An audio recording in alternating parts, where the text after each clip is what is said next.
ये कहानी है 1992 में हुए अजमेर के सबसे बड़े सेक्स स्कैंडल की, जिसमें सोफिया गर्ल्स में पढ़ने वाली बहुत सी मासूम लड़कियां फंसती चली गईं। कुछ लड़कियों को अपना घर बार छोड़ना पड़ा, कुछ को वहां पर बहुत ज्यादा ह्यूमिलिएट होना पड़ा और कुछ ने तो सुसाइड तक कर लिया।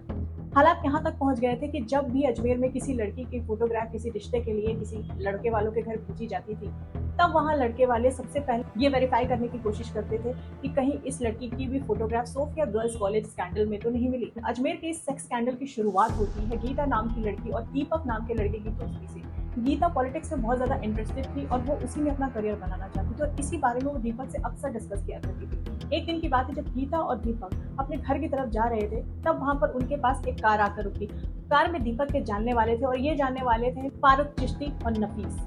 1992 में फारूक चिश्ती अजमेर का एक बहुत ही इन्फ्लुएंशियल फिगर था, क्योंकि वो अजमेर में यूथ कांग्रेस का प्रेसिडेंट था और वहीं नफीस वाइस प्रेसिडेंट था। गीता से फारूक और नफीस ने काफी बातचीत की और जब ये उनको पता चला कि गीता भी अपना करियर पॉलिटिक्स से बनाना चाहती है, तब फारूक ने उसे ये वादा किया वो उसको इस फील्ड में अपना करियर बनाने में काफी हेल्प कर सकता है। ऐसे ही फारूक चिश्ती और नफीस की गीता से कई बार मुलाकात हुई।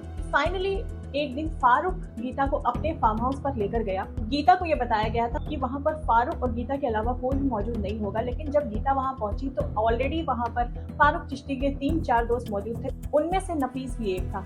अब इन सब ने मिलकर गीता को सेक्सुअली एक्सप्लॉइट किया और ना सिर्फ एक्सप्लॉइट किया, गीता की कुछ ऑब्जेक्शनल फोटोग्राफ भी निकाल ली। गीता को फारूक ने ये फोटोग्राफ दिखाकर ब्लैकमेल किया। फारूक चिश्ती ने गीता को फोटोग्राफ दिखा करके डराया कि अगर तुमने इस इंसिडेंट के बारे में किसी से भी जिक्र किया तो ये फोटोज पब्लिक कर दी जाएंगी और फिर तुम्हारी कोई इज्जत नहीं बचेगी। गीता डर गई और चुपचाप अपने घर चली गई और बिना किसी से इसका डिस्कशन किए हुए चुपचाप अपनी जिंदगी जीने लगी। इसी बीच फारूक और फारूक के दोस्त कई बार गीता को बुलाते और उसे सेक्सुअली एक्सप्लॉइट करते। धीरे धीरे समय बीतता गया। फारूक ने गीता को और भी लड़कियों के फार्म हाउस पर लाने की बात कही और ये कहा कि अगर तुम अपने स्कूल की और लड़कियों को इस फार्म हाउस पर लेकर आओगी तो तुम्हारी फोटोग्राफ्स को हम डिलीट कर देंगे, उसके नेगेटिव्स तुम्हें दे देंगे। अब गीता ने ना चाहते हुए अपनी एक फ्रेंड मीनू को वहां पहुंचाया और मीनू के साथ भी फारूक और फारूक के दोस्तों ने यही हरकत करी। कुछ उसकी भी फारूक और फारूक के दोस्तों ने कुछ न्यू फोटोग्राफ्स निकाल ली और वही फोटोग्राफ्स दिखाकर उसने ब्लैकमेल कर दिया। इसके बाद पूरा सिलसिला शुरू हो गया। ऐसे ही नई लड़कियां फारूक के फार्म हाउस पर आती और फारूक और उसके दोस्त उसको एक्सप्लॉइट करते और उनकी न्यूड फोटोग्राफ निकाल करके उन्हें ब्लैकमेल करते और लड़कियों को लाने को कहते। धीरे धीरे करते करते सोफिया गर्ल्स की कई लड़कियां इसमें इन्वॉल्व हो गई, बट इसके खिलाफ आवाज उठाने की किसी ने भी हिम्मत नहीं की। 1992 का दौर एक ऐसा दौर था जहां पर फोटोग्राफ्स क्लिक करने के बाद उनको प्रिंट करने के लिए फोटो स्टूडियो में भेजना पड़ता था, मतलब वहां पर नेगेटिव्स को भेजना पड़ता था फोटो स्टूडियो में, वहां से फोटोज डेवलप होकर आती थी। अब जब इन लड़कियों की न्यूड फोटोग्राफ्स डेवलप होने के लिए फोटो स्टूडियो में पहुंची, अब इन लड़कियों की मुसीबत और बढ़ने वाली थी, क्योंकि ये फोटो जिस फोटो स्टूडियो में डेवलप होने के लिए गई थी वहां से भी ये कई हाथों में सर्कुलेट हुई और कई लोगों ने इन फोटोज को दिखा करके इन लड़कियों को ब्लैकमेल किया और उन्हें सेक्सुअली एक्सप्लॉइट किया।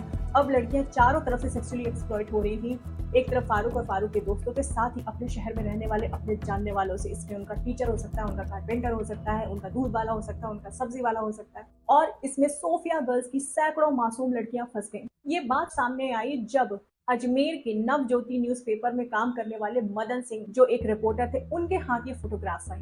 मदन सिंह ने इस बात की सेंसिटिविटी को समझा और इन लड़कियों की जिंदगी बचाने के लिए अपने न्यूज़पेपर में इस न्यूज को पब्लिश करने का सोचा और इस न्यूज को उन्होंने अपने न्यूज़पेपर में बिना किसी डर के विद फोटोग्राफ पब्लिश भी कर दी। अब जैसे ही ये न्यूज बाहर आई वैसे ही पूरे अजमेर में हड़कंप मच गया। सारे पेरेंट्स को अपनी अपनी बेटियों की चिंता सताने लगी, उनके फ्यूचर की चिंता सताने लगी और इस न्यूज के 2 दिन बाद ही मदन सिंह की गोली मारकर हत्या कर दी गई। तो पुलिस ने इसकी गिरफ्तारी शुरू की। इन 12 कल्प्रिट के ऊपर केस चलने की बात होने लगी। तो शुरुआत में तो 32 गर्ल्स ऐसी थी जो सामने आई कि हमारे साथ ये स्कैंडल हुआ है, बट धीरे धीरे करते करते सारी लड़कियां टूटती चली गई। एट लास्ट सिर्फ 2 लड़कियां ऐसी बची जो अपने बयान पर कायम रही और इस केस का फैसला आते आते 6 साल लग गए। मतलब 1992 से शुरू होकर के ये केस चला 1998 तक। इन 6 सालों में इन लड़कियों को किसी भी तरह की सोशल एक्सेप्टेंस नहीं मिली।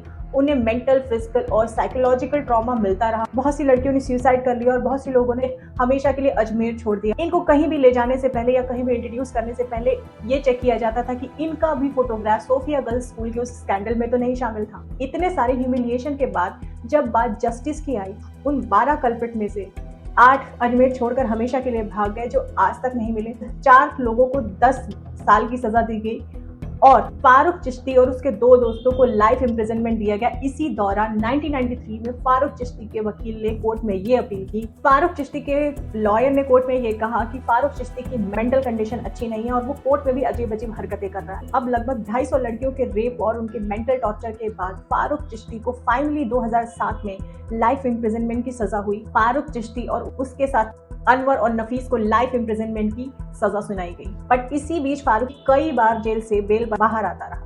मतलब 1998 से 2007 तक फारूक चिश्ती, अनवर चिश्ती और नफीस चिश्ती के पनिशमेंट पर क्वेश्चन मार्क ही लगा रहा और वो आराम से अपनी जिंदगी जीते रहे। 2013 में हाई कोर्ट ने फाइनली फारूक चिश्ती को बरी कर दिया, ये कहकर कि फारूक चिश्ती अपनी सजा इनफ भुगत चुका है और उसे और परेशान ना किया जाए। तो क्या सचमुच में इस स्कैंडल में शामिल लड़कियों के साथ जस्टिस हुआ? वो 250 लड़के जिन्होंने अपनी पूरी लाइफ गंवा दी।